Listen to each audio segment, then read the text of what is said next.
Mr. and Mrs. Chandrasekharan, ladies and gentlemen, all the members that put in the effort to produce a spectacular film, Kooran. I'm happy that I was asked to come and I accepted. There is no such thing as a small film. There is a film with a small idea and a film with a great idea. And this is a great film with a great idea. And what is the basic idea? Without giving away the entire plot like my friend just did, it is a film that says all beings are one. Every one of them feels sad, feel happy, feel fear, want to live in peace. We talk about dogs. Let's just start with dogs. I have spent my life with animals from the time I was born, and I have seen that dogs speak, and it's not just dogs, cats, chickens, snakes, pigs, donkeys, all of them have a language, all of them communicate, and all of them understand us. We don't understand them. I want to give you a few incidents. When I was going to inaugurate something in a school called Woodstock in Missouri. And I was going with a gentleman in his car when we were talking about animals, and he said that I'm told that you can understand animals. And I said, sometimes I can if I'm lucky. And we entered his house, and it was a long road, about 400 meters to his house. And his dog was standing there with his wife. I had never met them before. They had just come to escort me to the school.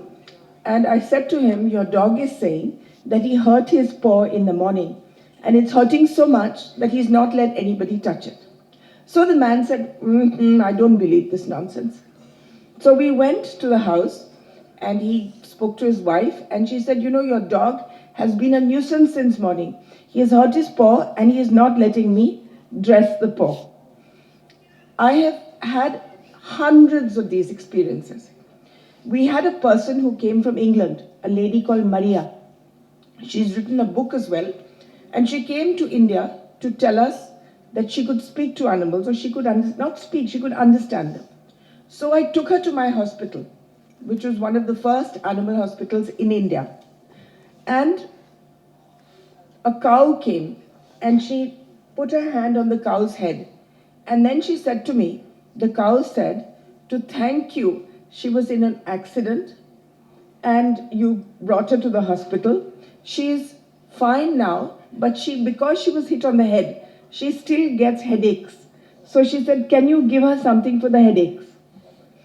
Then we went to a dog who was lying on an operation table. All his legs were broken.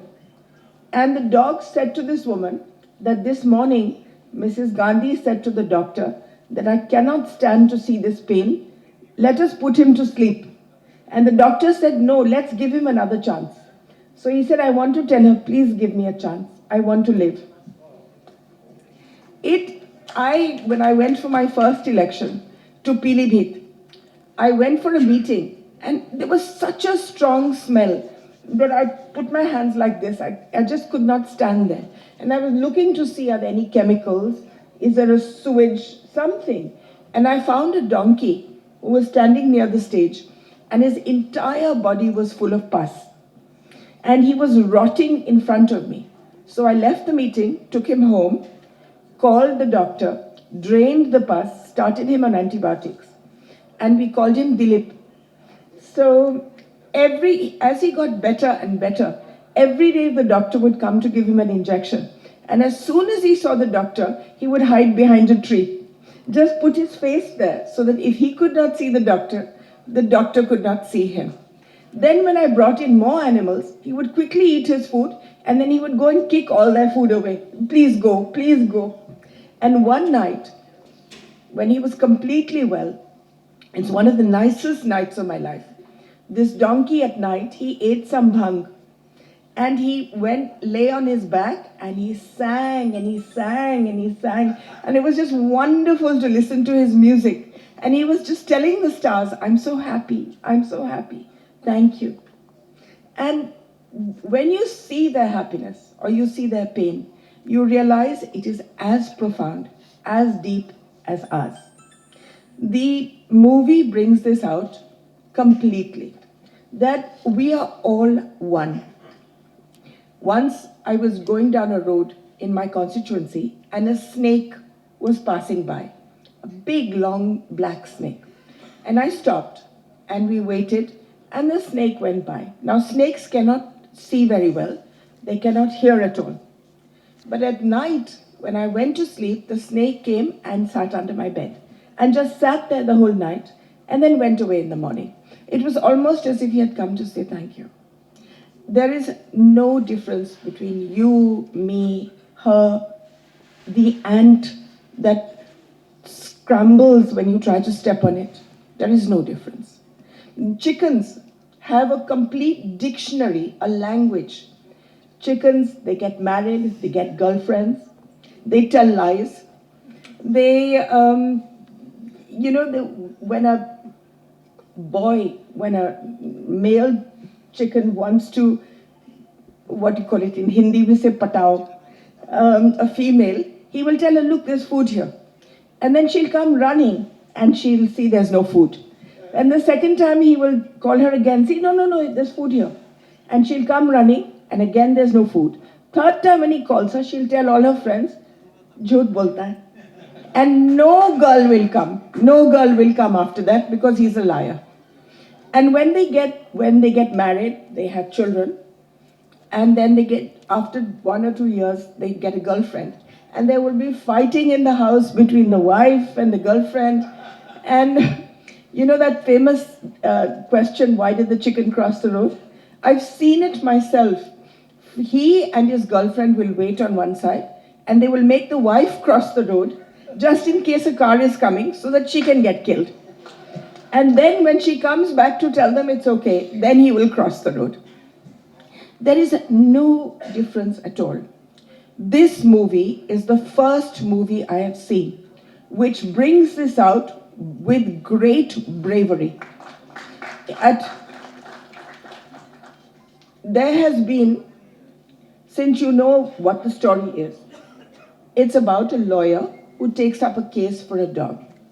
Why I am telling you this is because in Bombay, as I was telling Mr. Chandrasekaran and everybody else yesterday, many dogs are run over every day.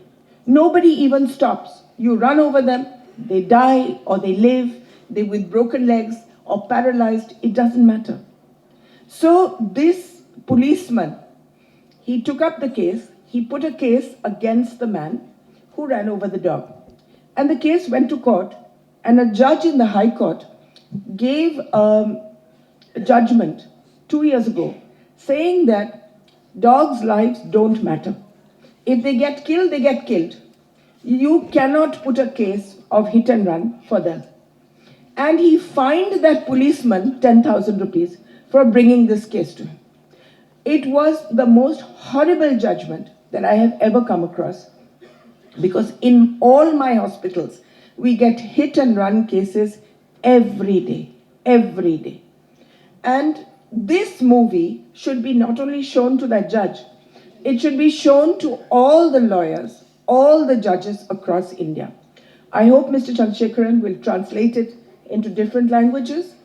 And I'm going to ask all the animal welfare movement people to see this all over India. But much more than them, it is not we in the animal welfare movement that need to see this film. It is you. It is you who need to realize that there is no difference. Until we stop waging war on animals, we will never have peace amongst ourselves. Once we recognize that all beings are one, you will find that there will be a profound change in the way humans live and the way we interact with each other. This movie is full of humor. It is not a preachy movie. It's full of humor, it's full of tenderness. It's a very, very good movie. And I really would call upon the Tamil Nadu government or all governments to give it tax exemption because it's such an important idea. It is an important idea. I congratulate everybody for making this wonderful movie. I hope it does well. And thank you for giving me the honor of being part of it. And of course, I end every speech by saying one sentence, which is always, always be kind.